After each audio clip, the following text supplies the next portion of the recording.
Instead of wondering where your next vacation is, maybe you should set up a life you don't need to escape from. Seth Godin. This personal narrative, Different Land, written by Convinced Sherman, will go over his first experience with being on an airplane, meeting new family members, along with life in a different country, Liberia, and how different it had felt for him. If you knew much of anything about me, you'd know that I was born on October 19th, 2010, in a whole different continent. In fact, I grew up in a third world country in West Africa, Liberia, one of the poorest countries in the world. Liberia, despite being a detrimentally war-torn country due to the previous 14-year Liberian Civil War that lasted for almost 2 decades, 14 years, along with the tremendous poverty that came with it, is still somehow a pretty technologically advanced and safe country. Obviously, with me being Liberian, my family and the majority of it does originate from Liberia. We first moved to America when I was 3 years old. This story in particular takes place when I was only the age of 11 or 10 years old during the end of 2021, likely October or November of that year. At that time, my father had been building a house in Africa for us to live in for the past 2 years or so. This is because I was born in a part of Liberia known as La Paz Village, where our old house used to be. Thus, since then, we've been planning a vacation in Africa. This story starts when my 20-year-old older sister, one, born 1995, drove us to Air France, a French airport in Maryland. During the stage, I was really hot-headed and I didn't want to go in shoes they gave me, so I went in slippers after previously arguing with family members. This was my younger but older sister, Sue, my mother, and my uncle. When we got to Air France, I saw many people who came from different countries and parts of the world. People tall and short and people who spoke different languages. Some I couldn't even understand myself. The most abundant language there, however, was French, obviously since this is a French airline. We waited in a TSA scanning room from where they scanned our luggage and scanned our bodies. Fortunately, I did not have to get scanned because I was still in minor. We waited in a room filled with chairs for our flight to arrive. When we waited in a lobby to get to our first flight, they were unfortunately taking French-speaking passengers first. That included a few European people and Malian people. This sucked because there were so many people that were there and we were some of the non-French speakers. Due to this, my mother remarked to the people, "Your service sucks. Your service is terrible," out loud, and they immediately took our tickets and we got on the plane with our luggage. What's really funny is this wasn't my first time actually being on an airplane other than the time we came to America.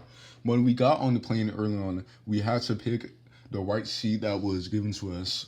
We got on a seat from which I sat in the middle of the row. While we were there, a European man had told us that this was supposedly his assigned seat. Luckily enough, he was nice and kind enough to sit somewhere else while we sat there.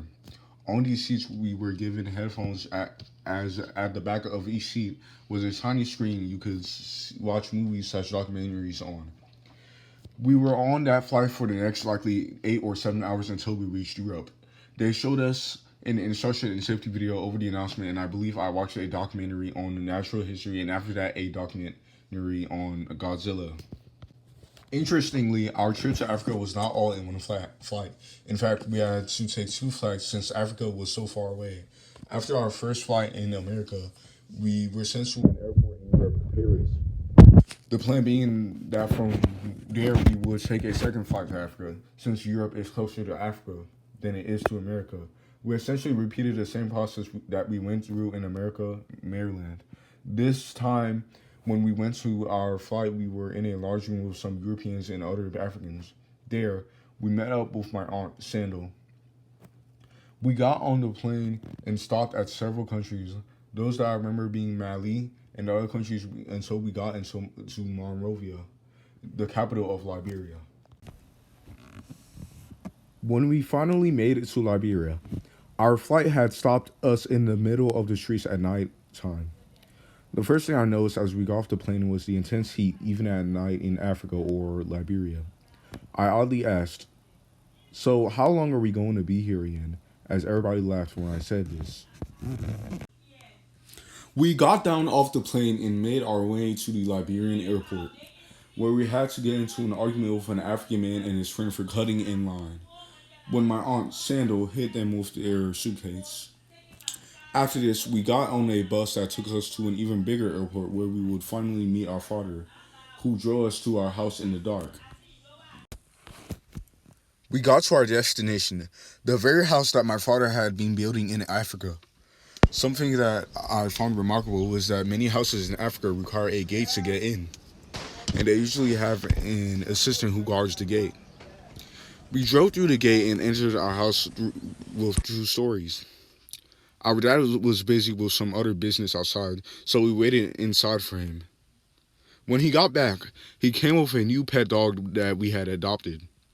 It was an African dog breed we had mistaken for a Chihuahua. My sister and I got into an argument over what to name the dog. I wanted to name the dog Luna, but she wanted to name the dog Bella. Later on, at the end of the day, we made our way upstairs to our bedroom where we would sleep. Our room was a small, green, concrete interior that had a bed on the ground but no frame. However, it would be unfair for me to not mention that the air conditioner was likely better than whatever we had even in America.